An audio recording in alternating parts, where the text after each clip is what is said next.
I read somewhere that mathematicians can turn a sphere inside out. Yes, that's true. What's the big deal? Just poke a hole in it and pull it through. Sure, but the point is to do it without making a hole. But then it seems impossible. You're right. You cannot do it with an ordinary sphere, like a basketball.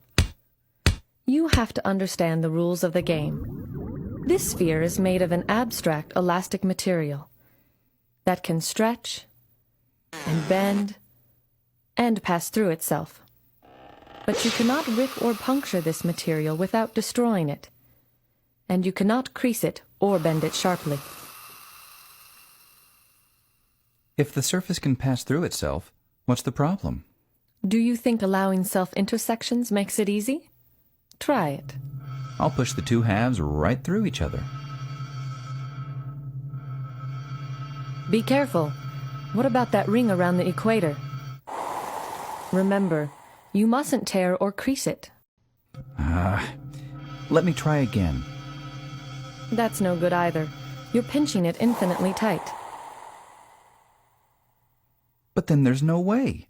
It's impossible. You'd have to crease or pinch it to turn it inside out. It is surprising, but watch this. Is this it? Is this a sphere turning inside out? You bet.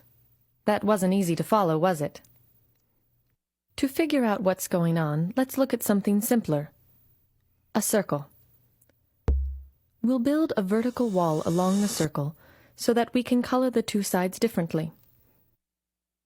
Can you gradually turn this circle into this other circle, where the purple and gold sides are reversed without creating sharp corners? Of course. I can turn a rubber band inside out.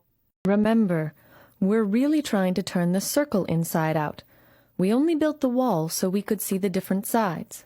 Oh, yes. The wall has to stay vertical, and it can't have creases, but it can pass through itself. Fine. Let me try. Watch out. That was a sharp bend.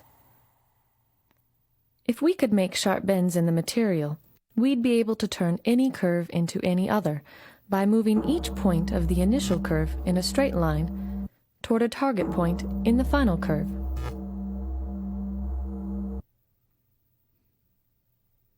But I can avoid corners altogether by making a loop smaller and smaller. That's an interesting idea, but pulling a loop tight is not really a gradual change. It's like having a corner in disguise. So it's against the rules. Well, if you can't have corners, and you can't pull loops tight, I think it's impossible to turn the circle inside out. Yes, you're right. Wait a minute. Am I supposed to believe that you can turn a sphere inside out, but not a circle? Yes. There is something fundamental about curves that would have to change if you were to turn a circle inside out, and that something cannot change under our allowed motions. And what's that? I'll explain. Imagine a monorail atop the wall. Now, the rule about monorail traffic is that the car only travels forward and it always keeps the purple wall on its right. We'll use a diagram to monitor the car's direction. On this track, the car is always turning left. As it goes around the circle once, it makes one full turn toward the left. On a more complicated track, the car might sometimes be turning left and sometimes right. But the net amount of turning after one complete circuit is always some number of full turns in one direction or the other. The number of full turns it makes toward the left is called the curve's turning number.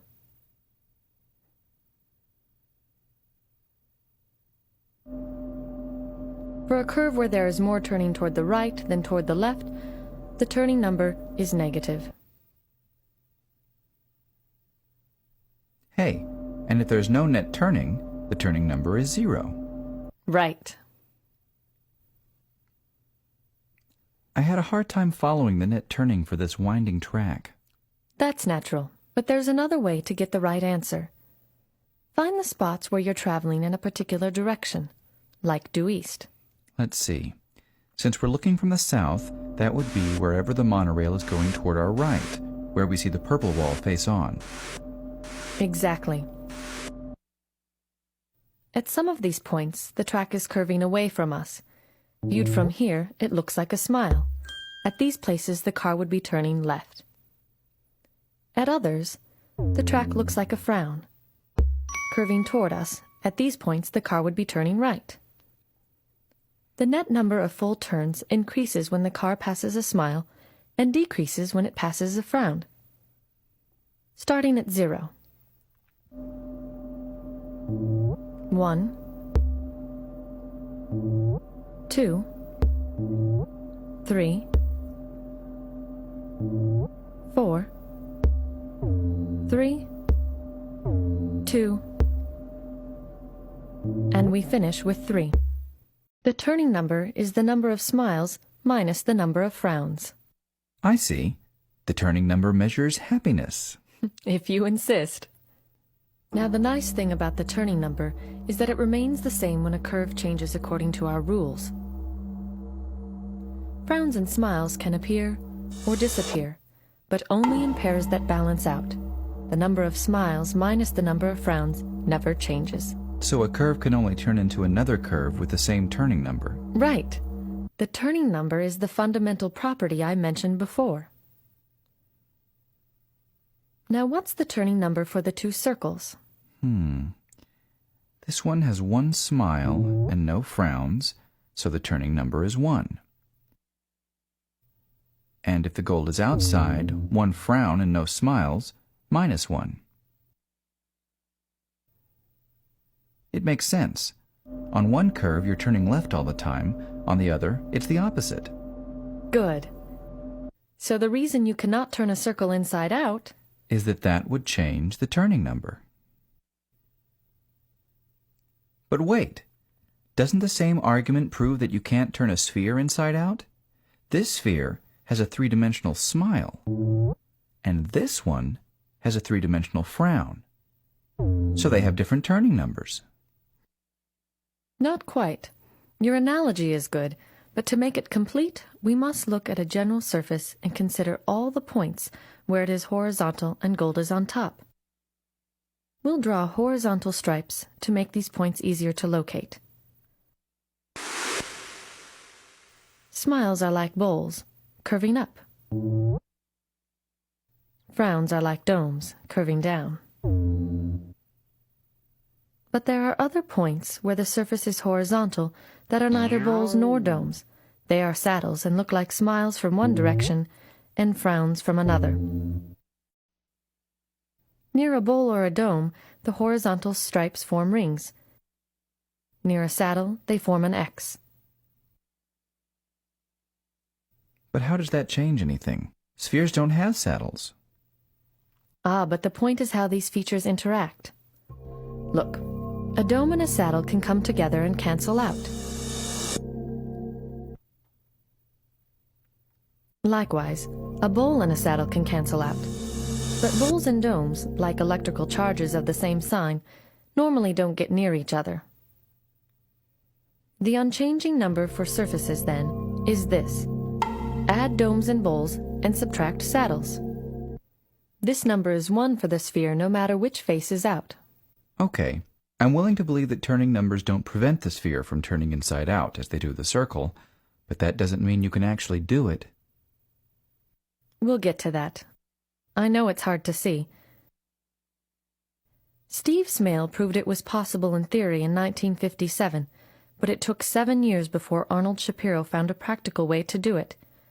Since the problem remained hard to visualize, more methods were invented later by Bernard Morin and several others. I'll show you Bill Thurston's method, invented in 1974. Let's go back to curves for a bit. Remember that this circle can only be changed into curves of turning number 1. Still not allowing sharp corners, right? Of course. Now, can the circle be turned into any curve of turning number 1? Say, this one? Let's see. I'll try to go backwards from this curve to the circle. I think I got it. There.